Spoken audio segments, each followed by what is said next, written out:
ተናስተልኝ ክብራትና ክብራን የዩቲዩብ ቻናል ቤተሰቦች የሰዓቱን አጫጭር ሁለት መረጃዎች ይዤ ቀርብ ያለው እስከ ፍጻሜው አብራችሁን ቆዩ። ክብራን አድማጮች የመጀመሪያው መረጃ ወደ ጋዛ የሚወስድን ይሆናል። እስራኤል በጋዛ ከባድ የአየር ድብደባ መፈጸሟ ተሰምቷል። የአየር ድብደባውን ተከትሎ እስራኤልም ሐማስም መግለጫ አውጥተዋል። ምንድነው በጋዛ የተፈጸመው የሚለውን በዝርዝር የማስደምጣችሁ ይሆናል። በርካቶችም እንደሞቱ እየተዘገበ ይገኛል። ከጋዛ በኩል ከእስራኤል በኩል የወጣው መግለጫ ምን ይላል? እንዲሁም ደግሞ ከሐማስ በኩል የተሰጠው መግለጫ ምን አለ? በዝርዝር የማስደምጣችሁ ይሆናል። በርካታ ዓለም አቀፍ መገናኛ ብዙሃን የፊት ለፊት ገጽ ትኩረት ሆኗል። በሌላ በኩል አንድ ዓለም አቀፍ የመገናኛ ብዙሃን ላይ በከፍተኛ ሁኔታ አነጋጋሪ የሆነ ዜና አለ። ይሄውም የፓሪስ ሙዚየሞች ናቸው። እንግዲህ በርካታ ውድ ቅርሶች ያሉባቸው ከሚባሉት ሙዚየሞች መካከል አንዱ የፓሪስ እጅግ ከፍተኛ የሆነ ሞናሊዛ ጭምር የምትገኝበት ሙዚየም ከፍተኛ ዘረፋ እንደተካሄደበት ተነግሯል። ይህንን ተከትሎ የፈረንሳይ ፖሊስ በከፍተኛ ሁኔታ ቁጥጥር እያደረገ ነው። ጭምብል ያጠለቁ ዘራፊዎች ናቸው ሙዚየሙን እየዘረፉት ተብሏል። ጉዳዩን በተመለከተ የፈረንሳይ ፖሊስ ምን አለ? የምታደምጡት ሌላኛው ጉዳይ ነው። እስከ ፍጻሜው ቆዩ። ዝርዝር መረጃውን አድምጡ ግብዣዬ ነው። ወደ መረጃዎቹ ያለፍኩ፣ አብረን እንከታተለው። በቀድሚያም የእስራኤል ጦር የአየር ድብደባ መጀመሩን በትናንትናው ዕለት መዘገቡ አይዘነጋም። የእስራኤል ጦር እንዳስታወቀው እሁድ ዕለት ሐማስ ስምምነቱን በግልጽ ጥሷል በማለት የአየር ድብደባም በጋዛ ላይ መፈጸም ከጀመረ በኋላ የጋዛ የአየር ድብደባውን አቁሞ ወደ ቀደመ የተኩስ አቁሙ መመለሱን አስታውቋል። በደቡባዊ ጋዛ የአየር ድብደባ የተካሄደው በራፋ ወደሚገኙ ወታደሮቹ የሐማስ ኃይሎች ጸረ ታንክ ሚሳኤልና ጥይት ተኩሰውብኛል በማለት ነው የእስራኤል ጦር የአየር ድብደባ የከፈተው። ሐማስ ግን በእስራኤል ቁጥጥር ስር ባሉ አካባቢዎች ስለተፈጠረ ግጭት ምንም የሚያውቀው ነገር የለም፣ ምንም የከፈትኩት ተኩስ የለም ሲል አስተባብሏል። እስራኤል ትናንትና እሁድ ምሽት ላይ በጋዛ የሚገኙ የሐማስ ኢላማዎችን ደብድቤያለሁ በማለት ያስታወቀች ሲሆን በጋዛ የሚገኙ የሆስፒታል ምንጮች እንደተናገሩት በትናንትና ምሽቱ የእስራኤል ጥቃት ብቻ 44 ሰዎች ተገድለዋል ብለዋል። ይህንን ጥቃት ተከትሎ እስራኤልና ሐማስ እርስ በርስ የተወነጃጀሉ ሲሆን እስራኤል ግልጽ ጥቃት ስለተፈጸመብኝ የመልሶ ማጥቃት ፈጽሜያለሁ ያለች ሲሆን ሐማስ በበኩሉ ባወጣው መግለጫ ለተኩስ አቁሙ ተግባራዊነት አሁንም ቁርጠኛ ነኝ፣ ነገር ግን እስራኤል ግልጽ ጥቃት ፈጽማለች፣ ዓለም ያየ የአየር ድብደባ ፈጽማለች በማለት ገልጸዋል። የእስራኤል ጦር በበኩሉም በዛሬው ዕለት ባወጣው መግለጫ የተኩስ አቁሙን ዳግም ማክበር መጀመሩን ያስታወቀ ሲሆን ስምምነቱንም ከዚህ በኋላ አከብራለሁ ሲል ገልጿል። ለየትኛውም ጥቃት ግን ከበድ ያለ ምላሽ መስጠት ወደ ኋላ አልልም ብሏል። መግለጫው ቀደም ሲል ጦሩ ወደ ጋዛ የሚገቡ እርዳታዎችን ለማስቆም ያወጣው መግለጫን ተቀልብሶ ስለመሆኑ በቀጥታ የገለጸው ነገር የለም። ከ10 ቀን በፊት በአሜሪካ አደራዳሪነት የተጀመረው የተኩስ አቁም ስምምነት የመጀመሪያው ምዕራፍ ጦርነቱን ወዲያውኑ ማስቆም ችሎ ነበር። ከዚያም በተጨማሪ የእስራኤል ወታደሮች በከፊል ወደ ሰሜን ምስራቅና ደቡብ ጋዛ ቢጫ መስመር ሲሉ ወደ ከለሉት አካባቢ የወጡ ሲሆን ወደ ጋዛ በሚገባው ሰብአዊ እርዳታ መጠን ላይ መጨመር ታይቶ እንደነበር ቢቢሲ ዘግቧል። ሐማስ በህይወት ያሉት አጋቾችን በሙሉ እንዲሁም ከሟቾቹ ውስጥ የ12ቱን አስክሬን ለእስራኤል አስረክቧል።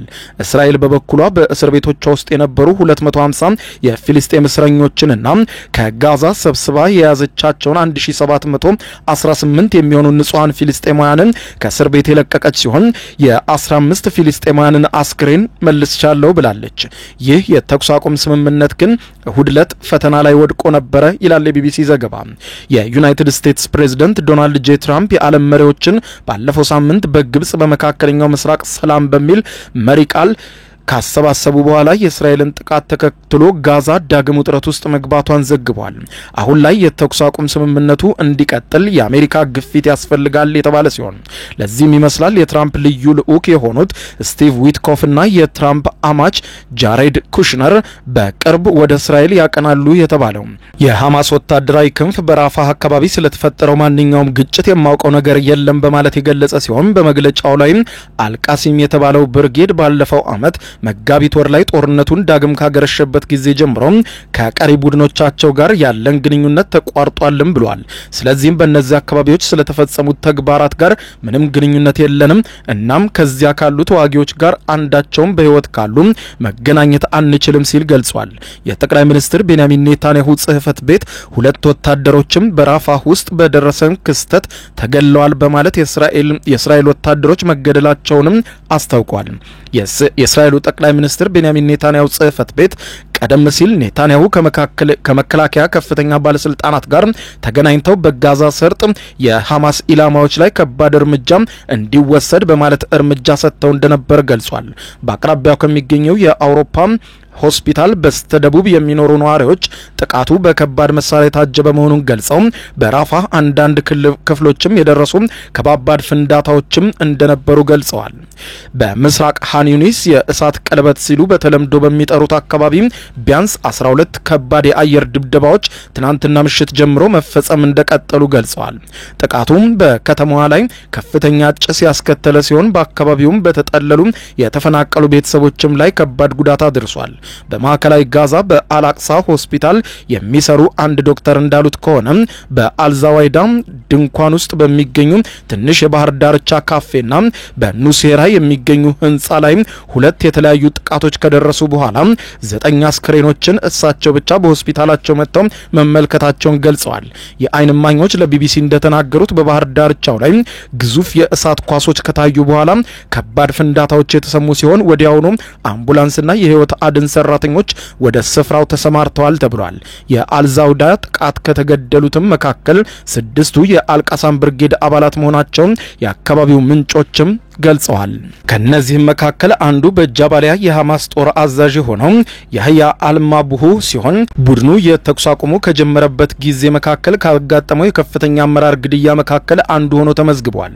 በኑሴራ የሚገኘው የአልአውዳ ሆስፒታል የሕክምና ባለሙያ የእስራኤል የአየር ጥቃት ተፈናቃዮችን ባስጠለለ ትምህርት ቤት ላይ ከደረሰ በኋላ ተጨማሪ አስክሬኖች ወደ ሆስፒታል መምጣታቸውንም ገልጸዋል።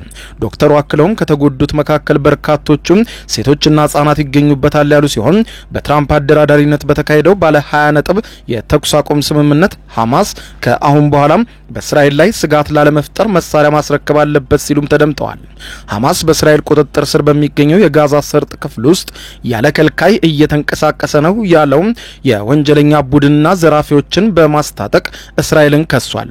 ግዛቲቱን ለ18 ዓመታት ያስተዳደረው ሐማስ በእስራኤል ጦር ድጋፍ መሳሪያ ከታጠቁ አቡ ሻባብ ከተባሉ ታጣቂ ቡድኖች አንዱ ፈተና እንደገጠመው ይገልጻል። ስለ እሁድ ጠዋቱ ክስተት የሚያውቀው የአካባቢ ምንጮች ለቢቢሲ እንደገለጹት የሐማስ ኃይሎች የአቡ ሻባብ ጋር ግንኙነት ያለው ቡድን የእስራኤል ጦርን በሚቆጣጠረው ስፍራ በደቡብ ምስራቅ ራፋ ጥቃት አድርሷል ብለዋል። ታጣቂዎቹም በድንገት በታንክ ላይ መተኮሳቸውንና የተኩስ ልውውጥ መጀመራቸውን የገለጹት የአይን እማኞቹ የእስራኤል አየር ኃይልም በአካባቢው ላይ የአየር ድብደባ መጀመሩን ገልጸዋል።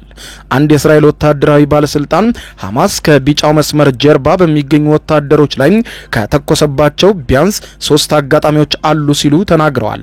ጥቃቶችም ከየትኛውም የውስጥ ውጊያ ጋር የተገናኙ አይደሉም ሲሉም አክለዋል። አሜሪካ ሐማስ በፊልስጤማውያን ላይ ጥቃት ለመሰንዘር አቅዷል በማለት የገለጸች ሲሆን አሜሪካ የደህንነት መረጃዎችን ተንትኜን የደረስኩበት ስትል ገልጻለች። ሐማስ በተጨባጭ በፊልስጤማውያን ላይ በጋዛ ውስጥ በራሳቸው ላይ ጥቃት ይከፍታል በማለት የከሰሰች ሲሆን ሐማስ ይህንን ውድቅ አድርጎ በገዛ ህዝባችን ላይ ጥቃት የምንከፍትበት ምንም ምክንያት የለም፣ በሙሉ በሴራ የታጀበ መግለጫ ነው ሲል ውድቅ አድርጎታል። በጋዛ በአንጻራዊነት የተፈጠረው የሰላምና መረጋጋት እሁድ ዕለት አመሻሹን በከፍተኛ ሁኔታ በተኩስና በአየር ድብደባ ሰላሙ መልሶ የተቃወሰ ቢሆንም ሁለቱም ማለትም ሐማስም ሆነ እስራኤል ዛሬ ማለዳውን ካወጧቸው መግለጫዎች በኋላ ነገሮች የመረጋጋት አዝማሚያ እየታየባቸው እንደሆነ እየተገለጸ ይገኛል። በሌላ ዜና አውሮፓ ፓሪስ የፈረንሳይዋ ፓሪስ ደንግጣለች። ይኸውም በሙዚየሞቿ የሚጎበኙ ውድ የሚባሉ ቅርሶቿን መዘረፋቸው የተሰማ ሲሆን በርካታ የፈረንሳይ መንግስት ባለስልጣናትን አስደንግጧል። በፓሪስ ሉቨር ሙዚየም በዋጋ የማይተመኑ የተባሉ እጅግ ውድ ጌጣጌጦችና ቅርሶች የተሰረቁ ሲሆን የፓሪስ ፖሊስ የሌቦቹን ቡድን ለመያዝ ከባድ አሰሳ እያደረገ እንደሆነ ተዘግቧል። የፈረንሳይ የሀገር ውስጥ ሚኒስትር የሆኑት ላውረንት ኑኔዝ ስለ ሁኔታው ሲናገሩ እሁድ ዕለት ማለዳ ሙዚየሙ ለጎብኚዎች ክፍት በሆነ በደቂቃዎች ውስጥ ጭምብል ያጠለቁ ተጠርጣሪዎች ዘረፋውን ለመፈጸም ደቂቃዎች ብቻ እንደፈጀባቸው ተናግረዋል። የዘራፊዎቹ ቡድን የሙዚየሙ የመጀመሪያው ፎቅ መስኮት ላይ ለመድረስ ከመኪና ላይ የተዘረጋ መሰላል በመጠቀማቸው የተገለጸ ሲሆን ጌጣጌጦቹን ለእይታ ከተጠቀሙበት ሰብረው በማውጣት በአነስተኛ ሞተር ሳይክል አምልጠዋል ብለዋል።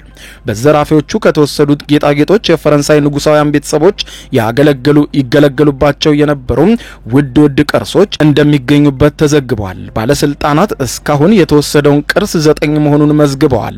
የናፖሊዮን 3ኛ ባለቤት ዘውድ በአካባቢው ወድቆ መገኘቱንም ጨምረው ተናግረዋል።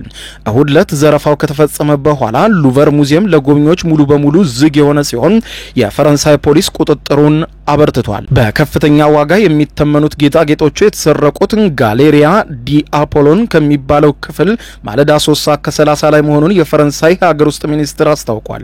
ሌቦቹ ወደ ህንጻው ለመግባት በባትሪ የሚሰራ መቁረጫ መጠቀማቸውን የፓሪስ ቃል አቀባይ ለቢቢሲ ተናግረዋል። 4 ሰዎች በዘረፋው ላይ የተሳተፉ ሲሆን 2ቱ ወደ ህንጻው ከገቡ በኋላ ጠባቂዎችን እንዳስፈራሯቸው ጨምረው ገልጸዋል። መሰላል የጫነ መኪና ወደ ህንጻው የመጀመሪያ ፎቅ መስኮት በመጠጋት መሰላሉን እንደዘረጋውና ለዘረፋ ሁኔታው እንዳመቻቸው ገልጸዋል። የፈረንሳይ የባህል ሚኒስትር የዘራፊ ቡድኖቹ ከመሄዳቸው በፊት መኪናውን በእሳት ለማያያዝ ሞክረው የነበረ ቢሆንም የሙዚየሙ ሰራተኞች ይህንን ማድረግ እንዳይችሉ ተከላክለዋል ብለዋል። በዘረፋው ወቅት የተጎዳ አንድም ሰው እንደሌለ የተገለጸ ሲሆን ከጋላሪው ግን የወጠፉት ውድ ጌጣጌጦችና ቅርሶች የተሰረቁ ሲሆን ሁሉም በ19ኛው ክፍለ ዘመን የፈረንሳይ ንጉሳውያን ቤተሰቦች ይገለገሉባቸው የነበሩ ናቸው ተብሏል። ጌጣጌጦቹ ደግሞ በሺዎች በሚቆጠሩ እንቁዎችና ሌላ ውድ ማዕድናትም የተንቆጠቆጡ እንደሆነም ተነግሮላቸዋል። ከተዘረፉት የጸጉርና የጆሮ ጌጣጌጦች መካከል የናፖሊዮን 3ኛ ባለቤት ንግስት ዮጂን ትገለገልባቸው የነበሩ ጌጣጌጦችም ይገኙበታል። የንግስት ዮጂን ዘውድ ዘራፊዎቹም በሚያመልጡበት ወቅት አምልጧቸው ጥለውት በፓሪስ ጎዳና ላይ ተገኝቷል። በተለያዩ የከበሩ ማዕድናት የተዋበው ይህ ዘውድ በ1354 እንቁዎችና በ56 ኤመራልዶች የተጌጠ መሆኑን በሎቨር ድረገጽ ላይ የወጣው መረጃ ሰፍሯል። መርማሪዎች ዘውዱ ላይ የደረሰውን ጉዳት ምርመራ እያደረጉበት እንደሆነ ተነግሯል። ወንጀለኞቹም ጌጣጌጦቹን መስረቅ የመረጡት በቀላሉ በታትኖ ለመሸጥ ስለሚመች ነው ተብሏል። ነገር ግን እንደነዚህ ያሉ በከበሩ ማዕድናት የተዋቡ ጌጣጌጦች ሙሉ በሙሉ ለመሸጥ መሞከሩ በቀላሉ ስለሚታወቅ ለአደጋ እንደሚያጋልጣቸውም ገልጿል። ኑኔዝ የተሰረቁ ጌጣጌጦች በገንዘብ ከሚያወጡት ዋጋ በተጨማሪ ባህላዊና ታሪካዊ ዋጋቸው በገንዘብ የማይሰላ መሆኑን ገልጸው የማይተመኑ ውድ ቅርሶች ነው የጠፉብን፣ ተደፍረናል ብለዋል። በዓለም በከፍተኛ ሁኔታ ከሚጎበኙ ሙዚየሞች መካከል አንዱ ወደ ሆነው ወደዚሁ ስፍራ እሁድ ዕለት ፖሊስ ጎብኚዎችን እንዳይገቡ የከለከለ ሲሆን ለምርመራም ሙሉ በሙሉ ዝግ እንዲሆን አድርጓል። አሜሪካዊ ጎብኚዎችም ጂም ጆአን ካርተር የሙዚየሙ ጠባቂዎች ከጋላሪው ሲያስወጡን የሊዮናርዶ ዳቪንቺ ሞናሊዛን ልናይ ነበር የመጣ ነው ብለዋል። ጥንዶቹ ለሮይተርስ የዜና ወኪል ዘረፋ በተፈጸመበት በጋሌሪያ ዲ አፖሎን በኩል አልፈው በድንገተኛ አደጋ መውጫ በኩል እንዲወጡ በፍጥነት እንደተናገራቸውም ገልጸዋል። አንድ ቱሪስት ሲናገሩ ብዙ ግራ መጋባት ነበር፣ ከፍተኛ ድንጋጤም በፓሪስ ውስጥ ተፈጥሮ ነበር ብለዋል። የሆነ ነገር እንደተፈጠረ ገብቶኛል፣ ምክንያቱም በሙዚየም ውስጥ የሚገኘው ሁሉንም ሰው በፍጥነት እያካለቡ እያስወጡ ነበር ሲል ቱሪስቱ ገልጿል።